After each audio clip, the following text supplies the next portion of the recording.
आज आम्ही निघालो आहोत फिरायला. तर गाडी करून निघालो आहोत. तर पुण्यामार्गे आम्ही चाललो आहे. तर गणपतीपुळेला आम्ही फिरायला निघालेलो आहे. तर रस्ता बराच लांबचा आहे. तर गणपतीपुळेला कमीत कमी आम्हाला पोचायला 15 तास लागणार आहेत. तर आता आम्ही रस्त्यात आहोत. तर मस्त गाडीमध्ये गाणे ऐकून एन्जॉय करून हा प्रवास आम्ही करत आहोत. तर असं करत करत आम्हाला गणपतीपुळेला रात्र झाली आणि रात्री पोचल्यावर आम्ही तिथं रिसॉर्टला रूम केला आणि मुक्कामी थांबलो.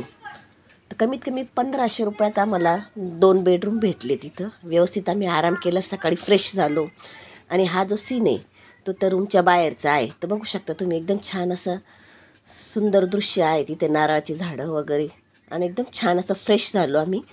आणि आता या रूममध्ये पण बघू शकता सगळ्या फॅसिलिटीज होत्या, गरम पाण्यापासून सगळं, आणि एकदम सोयीस्कर.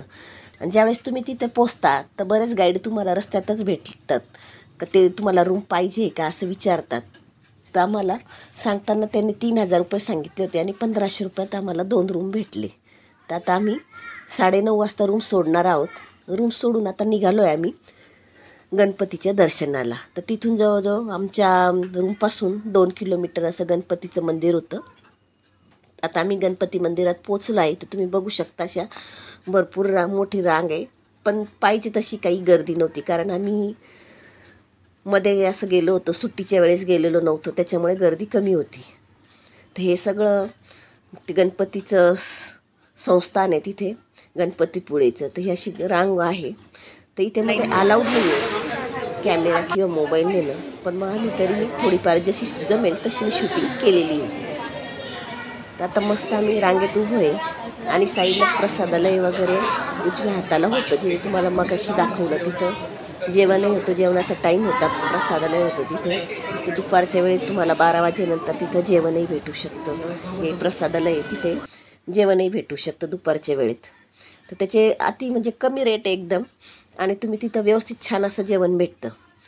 तर आता हे बघू शकता गणपतीचं मंदिर आहे, किती छान आहे गणपतीपुळेचं. पूर्ण लाल दगडात कोरीव काम केलेलं आहे आणि म्हणतात की हा गणपती नवसाला पावतो. तर मग आमचं आता दर्शन झालेलं आहे गणपती मंदिरातून आणि आता बाहेर निघालो आहे. तर हा बाहेरचा सीन आहे.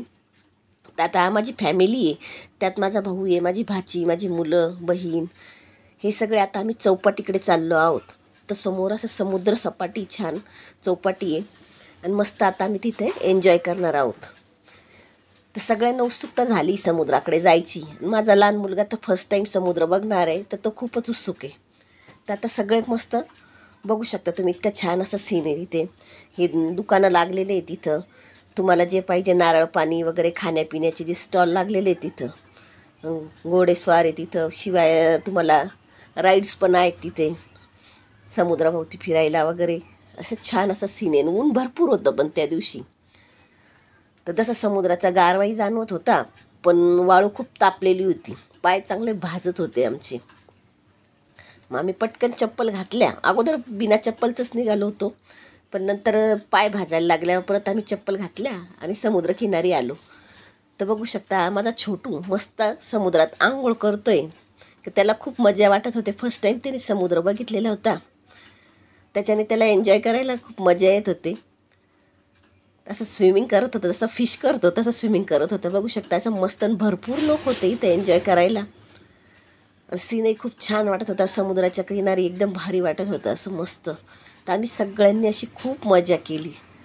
काहींनी, माझ्या फॅमिलीने काहींनी फोटोशूट केला, तर काहींनी समुद्राच्या पाण्यात उड्या मारल्या आणि खूप मजा केली सगळ्यांनी. आम्ही जवळजवळ 1 तास तरी आम्ही समुद्रकिनारी थांबलेलो होतो. ही भाऊ बहिणीची जोडी तर मस्त इकडून तिकडून पळत उळत इकडून तिकडे मजा मारत होते. त्यांना खूप मजा वाटत होते पाण्यामध्ये. अशा पद्धतीने सगळं असं मस्त एन्जॉय करत करत आम्ही असा 1 तास समुद्रकिनारी घालवला. त्यांनी नावं पण रेखाटले त्याच्यावर, काही इकडून तिकडून पळापळी केली. अशी मस्त छान अशी एन्जॉय केली त्यांनी.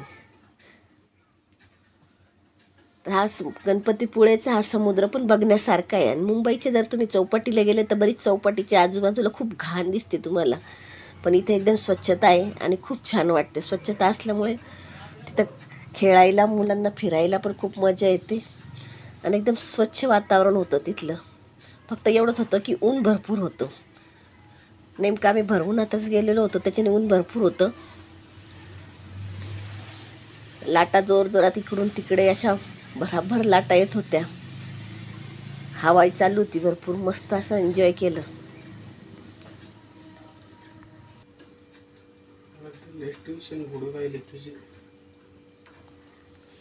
बघू शकता इतके छान अशा लाटा येत होत्या. मस्त खूप मजा येत होती. मग नंतर आम्ही तिथे दुकानांजवळ आलो. सगळ्यांनी मस्त असा बर्फाचा गोळा घेतला. सगळ्यांनी बर्फाचा गोळा खाऊन खूप एन्जॉय केलं. मस्त मजा केली. तिथे नारळ पाणी होते. भरपूर काही खाण्यासारखं होतं. रस्त्यात आम्ही माझ्या भावाने त्याचं फोटोशूट केलं समुद्राचं सीन बघून. त्यालाही सीन छान होते, त्याच्यामुळे त्यालाही मजा आली. मग पुढे आम्ही एका हॉटेलमध्ये थांबलो जेवणासाठी. जेवणाची वेळ झालेली होती, दुपारी 2 वाजले होते. मग त्यांनी बोंबील फ्राय घेतले होते.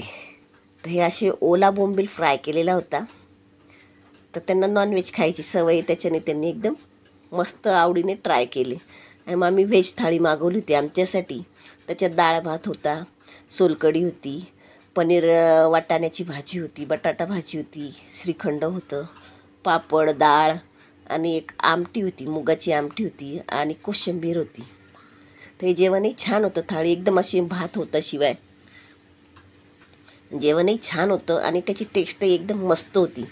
ही थाळी एक माणूससुद्धा पूर्ण खाऊ शकत नाही, कारण त्याच्याने इतकं पोळ भरून जातं की पूर्ण फिनिश होत नाही. त्याच्यासोबत आम्ही पराठेही घेतलेले होते. तसं पोटभर जेवण झालं का म्हणजे पोटाच्या वरच होऊन जातं एक माणसाला. जर तुमचं जेवण कमी असेल तर 2 माणसं मिळूनच ती थाळी खाल्ली पाहिजे. एकट्या माणसाकडून एवढी थाळी खाल्ली जात नाही. काहीतरी तुमचं भात म्हणा किंवा चपाती म्हणा तुमची शिल्लकच पडते. माझ्या भावाने त्यांना नॉनव्हेज खायचं होतं, त्याच्याने ते थांबलेले होते. आम्ही सुरुवात करून दिलेली होती कारण आमचं व्हेज होतं. मग त्यांना सुरमई थाली त्यांनी ऑर्डर केलेली होती. आता त्यांची सुरमई थाली ऑर्डर केलेली आहे, तोपर्यंत येते. मग त्यांचा टाईमपास चाललेला आहे, काहीतरी मस्त वेट करता येते. आता त्यांची सुरमई थाली आलेली आहे. तर बघू शकता अशी सुरमई फ्राय होती मस्त. त्याच्यामध्ये भात होता, नंतर माशाची करी होती, काहीतरी मिक्स भाजी आणि सोलकढी होती आणि शिवाय त्याच्यासोबत सॅलड होतं, लिंबू होता आणि चपाती होती मस्त. त्यांनी आवडीने अशी सुरमई थाली एन्जॉय केली. आणि तिथे कोकणात म्हटलं तर तुम्हाला फिशचे भरपूर प्रकार खायला भेटतात. खास करून सुरमई थाली फार प्रसिद्ध आहे तिकडे. तर तुम्ही गेले का नक्की ट्राय करा, तिकडे सुरमई थाली आवडीने ट्राय करा. तर मस्त असं पोटभर जेवण केलं आणि आम्ही पुढच्या मार्गाला लागलो. रस्त्यातला हा सीन आहे, बघू शकता तुम्ही. मग आता आम्ही निघालो आहे कोल्हापूरकडे. आता सोलापूरहून कोल्हापूरला आम्ही जाणार आहोत महालक्ष्मीच्या दर्शनासाठी. तर हा रस्त्याचा असा सीन आहे छान. मस्त संध्याकाळ झालेली होती, म्हणजे जवळजवळ 3:30-4 वाजलेलेच होते आम्हाला निघायला. मग आम्ही चाललो होतो. त्या रस्त्यात असं इतके छान सीन होता कोकणातला. प्रत्येक असं निसर्ग वातावरण जे होतं ते बघण्यासारखंच होतं. निसर्गरम्य वातावरण होतं आणि ते बघण्यासारखं होतं. खूप मज्जा येत होती आम्हाला. सगळे डोंगर दऱ्या वगैरे इतके छान वाटत होते. खूप मस्त असं वाटत होतं की इथून जाऊच नाही आणि इथेच राहावं आणि मस्त असं एन्जॉय करावं. पण काय किती दिवस थांबणार आहे. आम्ही 1 रात्र 1 दिवस पूर्ण थांबलो आणि आता पुन्हा प्रवासाला निघालो आहे. बघू शकता तुम्ही असं मस्त सनसेटही दिसत होता. तर बघू शकता एकदम छान असा सीन होता. तर आता भेटू आपण पुढच्या व्हिडिओत. तोपर्यंत धन्यवाद. पुढचा मी तुम्हाला ब्लॉग दाखवणार आहोत कोल्हापूरच्या महालक्ष्मीचा. तो पण नक्की बघा. आणि व्हिडिओ आवडला असेल तर चॅनलला लाईक, शेअर आणि सबस्क्राईब नक्की करा. धन्यवाद.